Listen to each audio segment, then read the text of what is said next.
There was a broad social consensus throughout most of the 20th century in the United States for why antitrust enforcement was essential. But at the Chicago School, a group of scholars funded by American plutocrats constructed a counter-argument to say, oh, no, actually monopolies are not bad, they're good because, and drawing on a kind of perverted version of social Darwinism, they said monopolies are the winners in the capitalist competition, the struggle for survival. They win because they're the fittest companies. They're the best companies. And so instead of criticizing monopolies, you should actually admire them. You should praise them.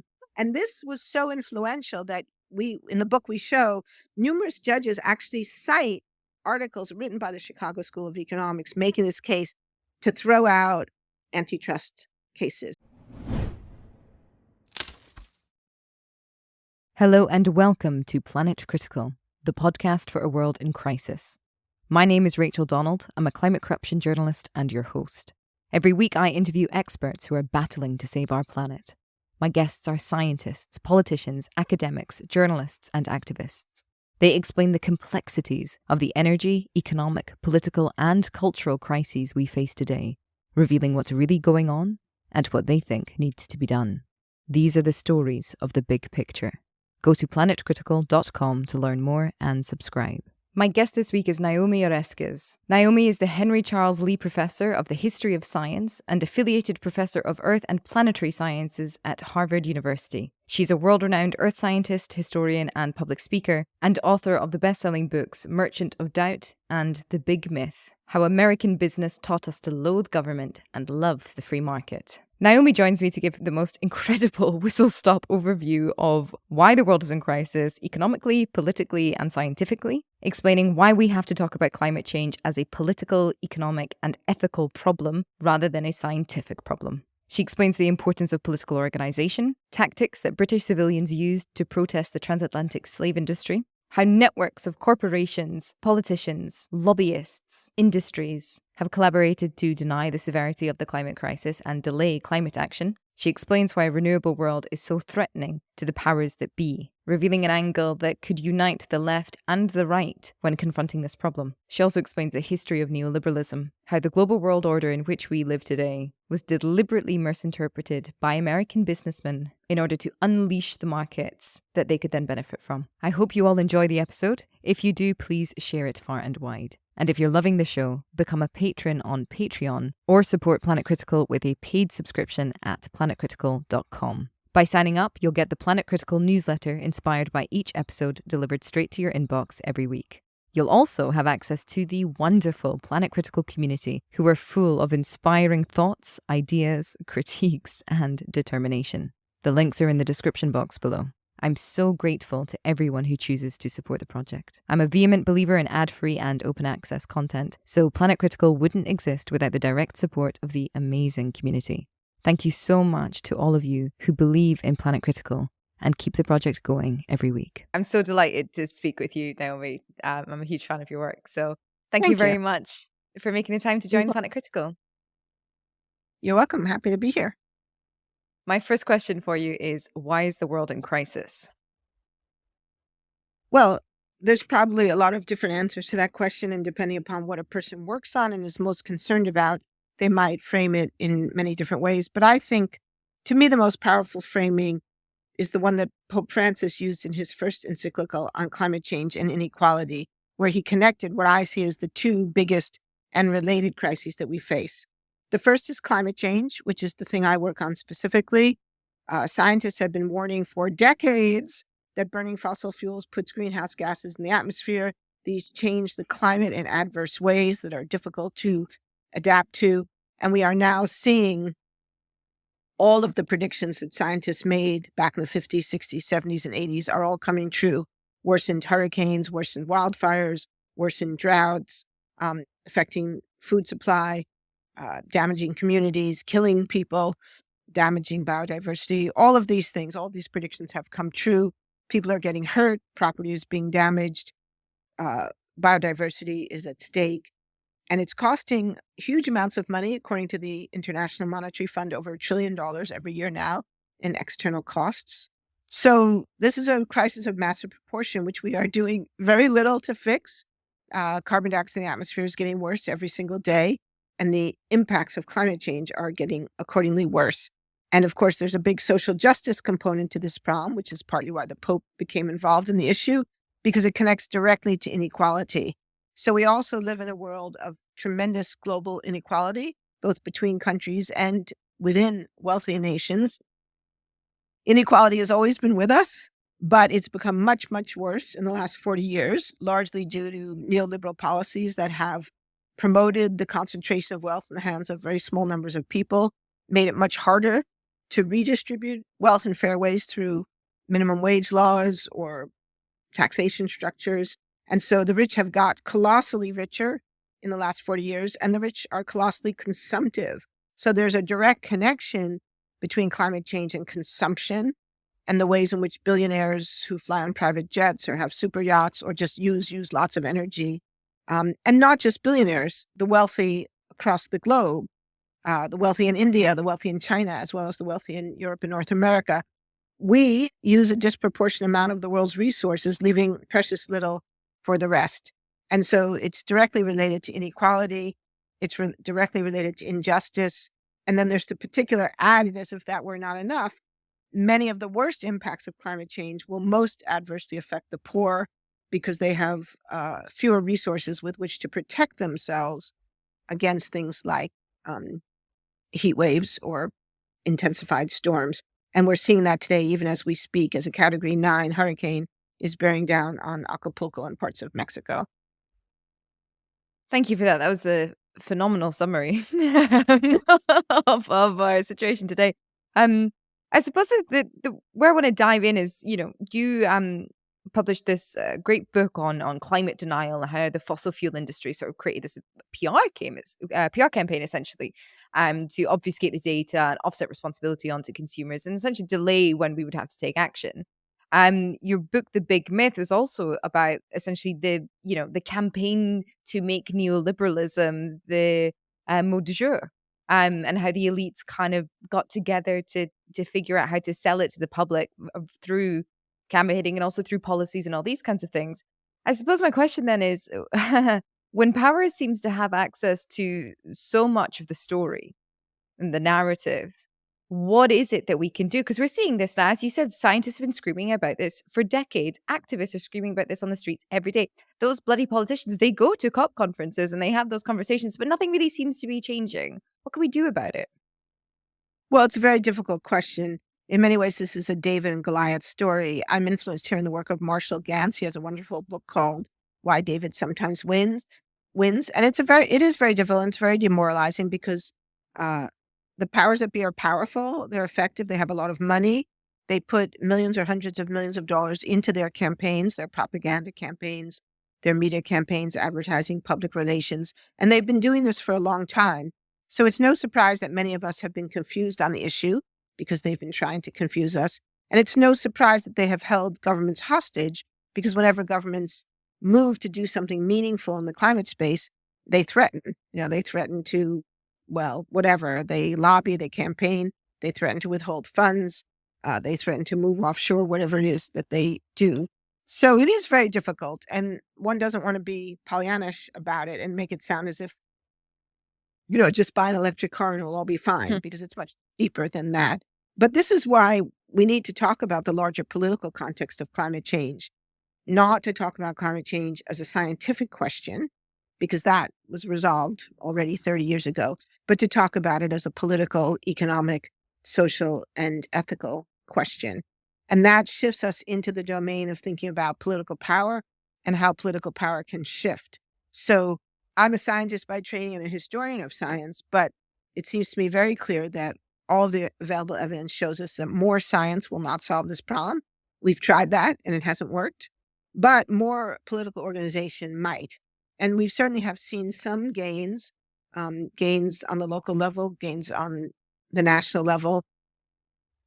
And if we look at history, if we look at the big changes of history, if we look at the abolition of slavery in the United Kingdom or the emancipation of enslaved people in the United States, these things didn't come about because scientists proved that Black people were equal to white people. They came about because ordinary people mobilized, and ordinary people made the ethical argument that this was wrong, and made the argument that it was really intolerable and that ordinary people should have to say no to this. And one of the great stories I love about the abolition of slavery involves what happened in the United Kingdom around the time that ordinary people mobilized against the slave trade by boycotting sugar. So this is a little known piece of history, at least little known in the United States. But, in the mid to, let's call early, late 18th century, 1750s to 1780s, 1790s, something like that, slave trade was widespread. There was not a lot of public opposition to it in the United Kingdom. But that changed pretty quickly at the very end of the 18th and into the early 19th century. And it changed for a number of reasons. But one of the tools that was used was a consumer boycott of sugar, which called people's attention to the way in which ordinary life, how they, even if they weren't slave owners, even if they weren't slave traders, they were still participating in the slave trade and they were benefiting from it, even though, maybe they weren't bad people, but they were benefiting from cheap sugar that had been raised and cut by enslaved people in the Caribbean. And so the boycott of sugar raised public awareness about this issue and shifted the public discourse away from slavery as something that was normal and accepted to something that was now no longer acceptable. And that change happened fairly quickly within, let's say, about 30 years. So it's a little depressing in the case of climate change because we know there's an urgency to this issue. We know we can't afford to wait another 30 years, but we already have a movement underway. So one of the questions is, how do we accelerate that movement? And that's a really tough question, which probably you have to put to people who are experts on social movements, which I am not. I think one of the questions that comes up from the public is that whilst they see the benefit of these social movements, the problem is that they seem to be impacting like normal people's lives or your average everyday working person's lives. And that's a fantastic story about boycotting sugar. I love it. I suppose immediately I was thinking like, how does somebody boycott fossil fuels in like a globalized world where we're so dependent on it? Well, that's right. So fossil fuels, no historical analogy is ever exact, and fossil Sure. fuels are more difficult because we can't just suddenly say, okay, I'm boycotting fossil fuels because our lives are so imbricated with it, and everything we do, us sitting here right now talking to each other over the internet, is using energy mostly from fossil fuels. So I'd say the answer is a both and.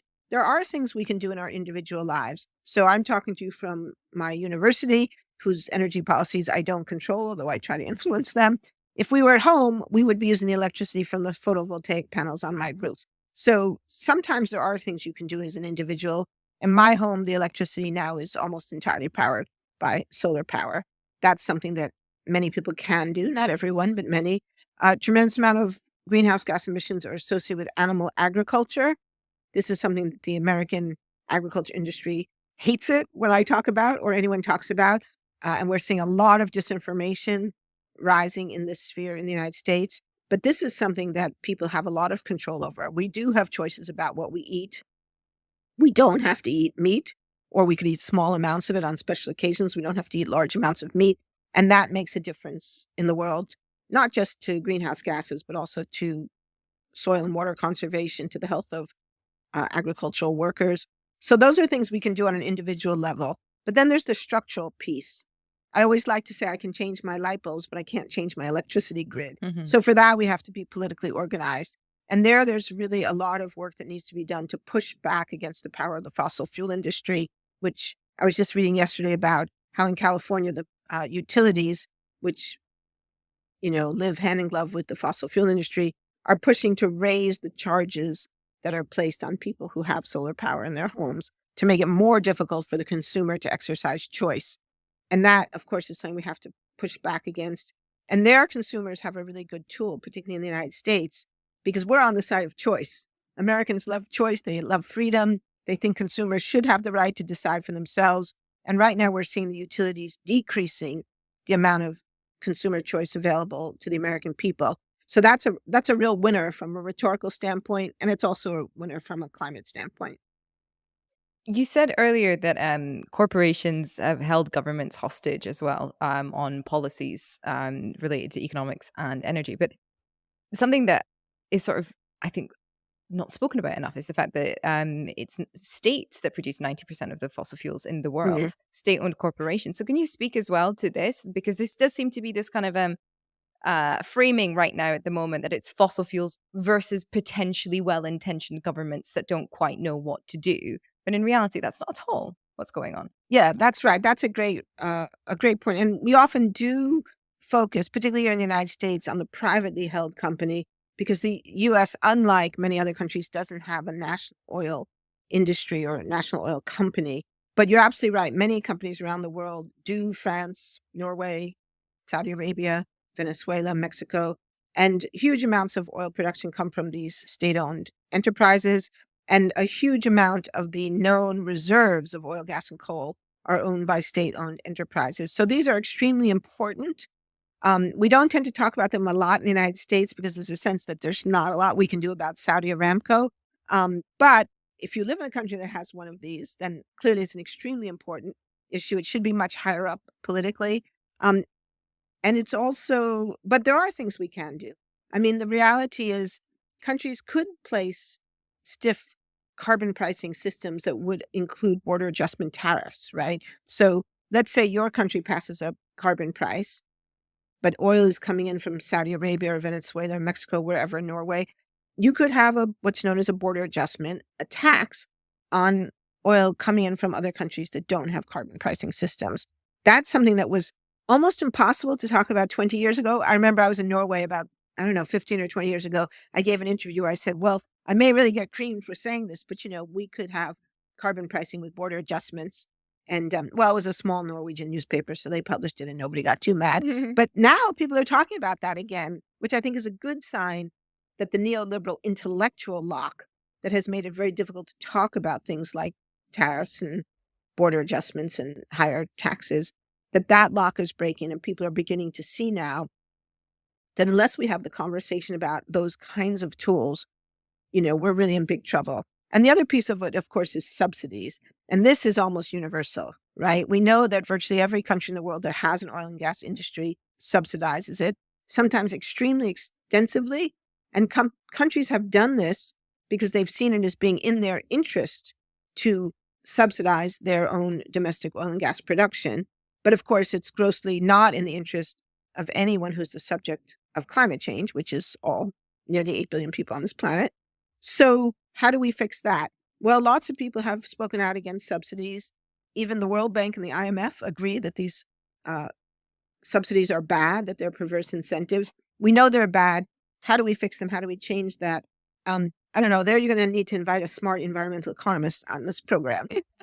I will. Well, there have been a few on this program, and there's lots of ideas. And I think this is what is so frightening about where we are today, and the availability of information that shows as well that we really do have everything ready to go. We've new economic ideas, we've got new geopolitical ideas, we've got new ideas on how to do democracy better. Even like we are currently running the world with 20th century tools. And they are not working for us anymore, and yet power won't let them go because it will demand a new world order. I mean, I don't know if I should, but could you speak to perhaps what a renewable world would look like? Because for one thing, you can't run a military without fossil fuels, right? Like this militarized kind of world order. Well, that's an interesting question. I mean, the fossil fuel industry certainly wants us to think that. They think we can't run a military without fossil fuels. They want us to think we couldn't have an aviation industry without fossil fuels. They want us to think we can't really live without fossil fuels. We know that's wrong. What the world looks like if we switch, though, is an interesting question. And of course, that's tricky because if I say, yeah, it's a good thing you'd have to get rid of the military, then all the people on the right wing will be angry. If I say it's a bad thing, then all the people on the left will be angry. So maybe setting aside the issue of militarism, but there is something related that we could talk about. I think one of the reasons why renewable energy is so threatening to the powers that be is that renewable energy actually works really well as distributed energy. And if you particularly think about Africa, for example, where there isn't a big, well-developed energy infrastructure, renewable energy could work really well as a form of distributed energy that could be done on the local level. individual villages with solar panels and generators, or battery systems, or countries, regionals that could have wind power and solar with a local grid. There's a lot of interesting work that's been done on micro and mesoscale grids. So renewable energy, in that sense, really can serve democracy. It can enable us to have power systems closer to home that we're more likely to have democratic governance over. And that's a good thing. But it's definitely something that some governments don't want because they, I think, are afraid that they would lose centralized power. And so this is a place where, in my opinion, liberals and conservatives could come together, because historically conservatives have not liked centralized national power. Historically, conservatives have tended to argue for distributed political power, and distributed energy power can actually work hand in hand with distributed political power. So that's actually a place where one could imagine, I don't want to say utopian, but, a much improved system where the people of the world have the energy they need and actually have democratic governance over it, which is not what we have in most of the world today. That's so interesting. And I love that you're trying to find as well these things that speak to both sides, because unfortunately it has become a polarized issue, perhaps deliberately, probably deliberately, which has really stalled the Yes, conversation. The fact that it's still a debate rather than a conversation. right. Well, as I said, the science isn't debated, but it is contested, right? And as you just said, we know that it is deliberate. We know, and this is what Eric Conway and I wrote about Emergence of Doubt, that certain people didn't want us to understand the reality of climate change. The fossil fuel industry didn't want us to understand it because they're incredibly profitable. I just read something about ExxonMobil's quarterly profits. I think it was, I want to say 400 million, something like that. I might have that wrong, but hundreds of millions of dollars just in a single quarter in profits. So obviously they don't want to lose that. They've got a good thing going and they'd like it to keep going. But as we showed in our work, it's not just about the profits of the fossil fuel industry. It's also about the political ideology that supports capitalism. And both in the new book, The Big Myth, and in Merchants of Doubt, we talk about how climate change now is very closely linked to market fundamentalist ideology and to claims about the way capitalism is linked to political freedom. We think those claims are wrong. We think history shows they're wrong. But because many conservatives have bought into this idea that if you compromise capitalism, you'll lose political and social freedom, they've been reluctant to admit the reality of market failure. They've been reluctant to admit places where capitalism isn't working well for fear that the only alternative is dictatorial communism. And so one of the arguments of our new book, and consistent with what you just said about having a conversation, is we need to open up a place to have a conversation about what the alternatives are. Because the market fundamentalists and the neoliberals of the mid-20th century created a false dichotomy, that the only options we had were unregulated capitalism or very, very minimally regulated capitalism versus Soviet-style centralized planning and political totalitarianism. And the argument that people like Friedrich von Hayek and Ludwig von Mises and Milton Friedman made was that if you compromise economic freedom, even if it's in the form of, let's say, a carbon pricing system or an emissions trading system or regulating tobacco, you are on a slippery slope to totalitarianism. Now, we know that's not true. We have lots and lots of evidence to show that's not true. But that argument was promoted very aggressively by a variety of people who we write about in the new book, so that many, many conservatives, particularly in the United States, but to some extent in Europe also, have come to believe this, have come to think it's true. And so they make the argument that they're actually defending freedom when they defend capitalism against what they call encroachment. Now, we think that's not true. We think the word encroachment makes no sense.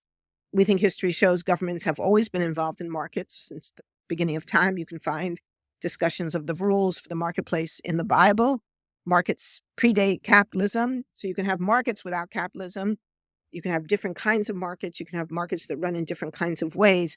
But that whole conversation has been squashed by this political model that has dominated so much of the conversation really since the end of World War II. So we're talking about, the better part of 80 years, a long chunk of history that basically framed the choices as dictatorial communism, unregulated capitalism, when in reality, there's a world of opportunities in between that we haven't really explored. But isn't it also that the Montpellier Society, of which Hayek was a part of, these neoliberal economists who, from what I understand, were very unpopular for the vast part of their careers. Right. Right. It was really Thatcher and Reagan that helped them out. But they also believed in regulating the market and in regulated capitalism. Right. Well, of course, it depends what you mean by they. So Right. there's a lot of good work that's been done by this. People like Angus Bergen, Quinn Slobodian, Phil Murawski, and Data Pluve have shown that if you look at what the discussions were taking place at the end of World War II about the future of markets, the future of governance in Europe and North America, there's a very wide-ranging conversation taking place and a wide range of opinion about what neoliberalism was or should have been. The argument that we make in The Big Myth and the story that we tell is about how a particular interpretation came to dominate in the United States and why. And what we show in the book is that a group of American business leaders, really plutocrats, consciously worked to promote an extreme market fundamentalist vision, a vision that was even more extreme than what von Hayek himself said. And one of the ways they did that was by taking the road to serfdom, von Hayek's most famous book, 1944, which lays out his argument with a lot of caveats. So if you read The Road to Serfdom, it's a pretty sophisticated book. It makes a very strong argument for what we could call weakly or modestly regulated capitalism, but he actually makes a lot of allowance for exceptions. He says, of course, pollution, you have to regulate against pollution. Of course, you have to regulate banks. Of course, you have to regulate dangerous working conditions, right? But in the American version, so these business leaders that we write about published a Reader's Digest condensed version in which all of the subtlety, all of the nuance, and all of the allowances for the role of government have been removed, including there's a wonderful line where von Hayek says, well, of course you have to have government. And even to talk about interference doesn't make any sense because, of course, you interfere. You're always interfering because you have to run a society. This is removed from the Reader's Digest version. And so what we show in our book is how these business leaders systematically promoted what you could call a dumbed down version of Hayek, and then also fostered a line of research at the University of Chicago in the Chicago School of Economics and the Law and Economics program to promote this aggressive extremist version of neoliberalism, including a version that argued that you didn't have to enforce antitrust regulation. For example, there was, let's say, 60, 70 years of experience to say that you did need to enforce antitrust regulation because without that, a lot of capitalism would devolve into monopolistic practices. And monopolies were bad for the consumer, they were bad for the worker, and they were bad for democracy because the robber barons corrupted democracy. This was well established in the late 19th century. There was a broad social consensus throughout most of the 20th century in the United States for why antitrust enforcement was essential. But at the Chicago School, a group of scholars funded by American plutocrats constructed a counter-argument to say, oh, no, actually monopolies are not bad, they're good because, and drawing on a kind of perverted version of social Darwinism, they said monopolies are the winners in the capitalist competition, the struggle for survival. They win because they're the fittest companies. They're the best companies. And so instead of criticizing monopolies, you should actually admire them. You should praise them. And this was so influential that in the book we show, numerous judges actually cite articles written by the Chicago School of Economics making this case to throw out antitrust cases. And it's only now in the last few years under the Biden administration that we see the U.S. Department of Justice beginning to prosecute antitrust cases again in a vigorous way for the first time really since the Clinton administration. That is fascinating. I had no idea. It's so scary how it's so scary how very small group of people in the past had so much control over the narrative. It's so scary how either a miscommunication or a deliberate misinterpretation can then spin off a global world order that is killing the planet. I mean, and then it's really scary that nobody wants to listen to another way of doing things. I suppose off the top of my head just here, I'm wondering about it seems when you were talking, I had a thought flash into my mind that was like, oh, well, I hope that it would actually be much more difficult now for such a thing to happen because of the internet and because we all have access to each other and more information. And then I thought back to Amy Westervelt's recent investigation on the Atlas Network, which revealed this group of 150 think tanks and policy whatevers that are deliberately sowing dissent around climate activists and trying to get them labeled as, well, essentially a slippery slope on the way to terrorism, because they are doing effective work. So it seems like even in a world of everybody being connected, the fact that there is so much information is now also perhaps working against us, and the fact that it's difficult to parse now what is news, what is fake news. And then also, even if you have information, if you're not close to the levers of power. Right. I mean, I think there's always been disinformation. I just in class today taught Edward Bernays' book on propaganda published in 1928, so nearly 100 years ago. So on one level, none of this is new. But on another level, the problem is the speed at which this all takes place. It becomes incredibly difficult to counter disinformation because, it's like the game of whack-a-mole, right? As soon as you answer one piece of disinformation, another piece has cropped up, and then another and another, and it's already halfway around the world before you've even had a chance to think about what an appropriate response should be. And this is why I think it is appropriate for people to be thinking about regulation of the internet. Europe is ahead of the United States on this. In the US, First Amendment and free speech rights have been used to try to argue that we can't regulate the internet. I think that's ridiculous because we regulated television, we regulated radio, we've regulated electricity, we've regulated railroads. I mean, there's a long history of regulating things that were understood to be, quote, natural monopolies, including communications and media networks like radio and television. So there's no in principle reason why we couldn't have some kind of system of regulation of the internet as well. But we have to figure out what that is, and we have to think hard about how to do it. What I think we have to not do is to think that somehow technology solves this problem. I was talking with a colleague the other day. There's a long pattern in the history of technology, of people thinking that technology will solve social problems. And it almost never works that way, right? If anything, it makes them worse. And so if you look at the history of radio, there's some amazing propaganda. Maybe, I don't know if it's propaganda, that's maybe the wrong word. Amazing conversation that takes place in the early 20th century about how radio will lead to world peace. Why? Wow. Well, we'll all be able to communicate. And so all the misunderstandings that had led to warfare in the past, those will be obviated. Well, look how that turned out. And this is before 1914. Television, the same. Television will bring us together. We'll be able to, see the same television programs. And someone in North Dakota can watch the same TV programs as someone in New York. And this will foster national unity. Well, there's actually some evidence that broadcast news may actually have helped to foster at least some kind of unified national conversation in a way that we don't have today.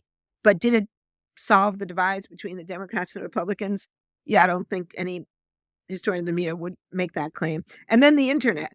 Oh my God, just go back to the 1990s. You can find all sorts of claims about how the internet was going to expand democracy because we'd be able to vote from the privacy of our own home. I'd be able to sit here at my laptop computer and vote for the candidate of my choice. And we can have referenda on important issues like Brexit. Well, look how that went, right? So, I mean, the idea that somehow you could solve this problem with technology is a very deeply rooted one. It's, of course, erroneous because it doesn't account for the fact that, I mean, Brexit is a perfect example, right? When you have a complicated issue, simply giving people the right to vote about it doesn't necessarily solve the problem. I mean, I think historians will look back at David Cameron's decision to have a referendum on Brexit as one of the most colossal political misjudgments of the, 20th to 21st century. Because it's not just about the technology. It's not just about the technology of the referendum. It's about the cultural context in which it takes place. And I mean, technology is value neutral, right? And it depending on how you, well, yes. But Well, I don't know about that. We don't, people I live with don't think that. But, I think it's funny. We were talking about this just in class today. And I use the example of a frying pan versus an atomic bomb. So in the case of a frying pan, I could use frying pan to fry eggs and make a nice breakfast for my family, or I could use it to kill my husband. Now, you could say that's a perfect example of how it's not intrinsic to the technology, it's what you do with the technology. But on the other hand, if I have an assault rifle, well, that assault rifle is designed to do one thing and one thing only, and that's to kill living things. So in that case, I would argue that the values embedded in the assault rifle are very different than the values embedded in the frying pan, but neither one is entirely value neutral, right? So Sure. I suppose a vague counter, which I think is what those who hold nuclear arms around the world is that, well, if I have it, I'm not going to use it, but if I have it, it'll stop somebody coming along and bullying me.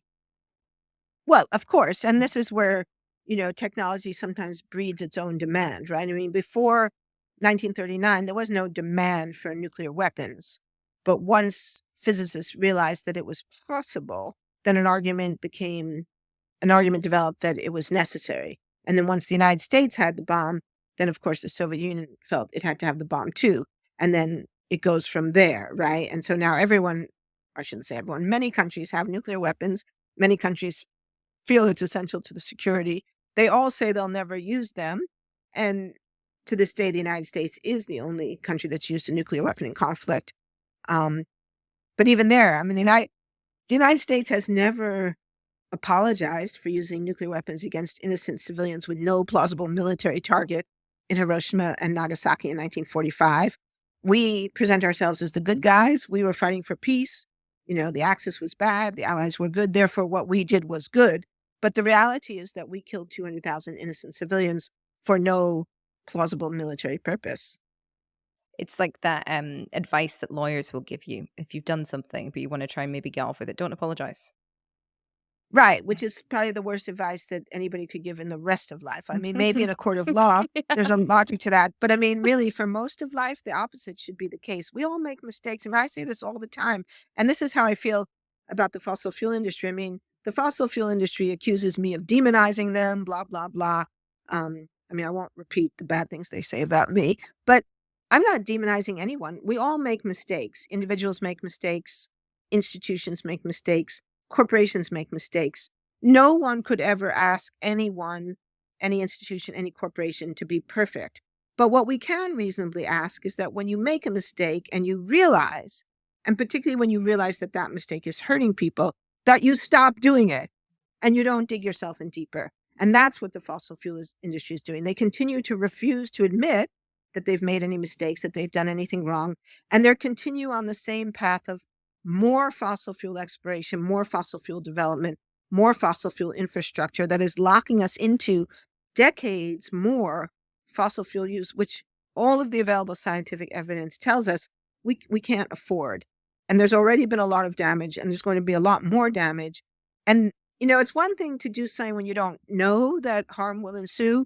I mean, all the ethicists would probably say, look, if you have no idea that this will do harm, then obviously in that moment, you can't really be held ethically accountable. But once you know that you're doing harm, if you then willfully continue to do it, and if you lie about it, that's a whole different kettle of fish. And that's where we are right now with the fossil fuel industry. Yeah, it's not a mistake anymore. No, it's not. It's as the saying goes, it's not a bug, it's a feature. Naomi, I know you have to go, so wrap it up. We'll wrap it up. Thank you so much for this. This is amazing. My final question for you is, who would you like to platform? Oh, huh. Well, that's an interesting question. Who would I like to platform besides obviously my own books and my wonderful co-author, Eric Conley? Well, I think there's a really interesting conversation emerging now about the future of capitalism. People like Tim Jackson. The question of, is sustainable capitalism an oxymoron? Is there a way to think through how to reform our economic systems to be more equitable, more just, and not destroy the planet that we depend on to live? I think those conversations are really important. So all of the people who are involved in that conversation, I give them a lot of credit. I'm reading their work with my students, and I hope that other people will take this question seriously, because we really need to do something to fix our economic system. Otherwise, we're all going to be suffering, and we're all going to end up a lot poorer. Naomi, thank you so much for your time today. You're welcome. It's been a pleasure speaking with you. You too. If you want to learn more, I've put links to everything in the description box below. Remember to subscribe to the channel if you're new here, and share the episode if you enjoyed it. To support the show, subscribe at planetcritical.com, where you can read the weekly newsletter inspired by each interview. You can also become a Planet Critical patron. All links are in the description box below. As always, my deepest thanks to that community. Planet Critical wouldn't exist without your support. Thank you everyone for listening and for coming on this journey together.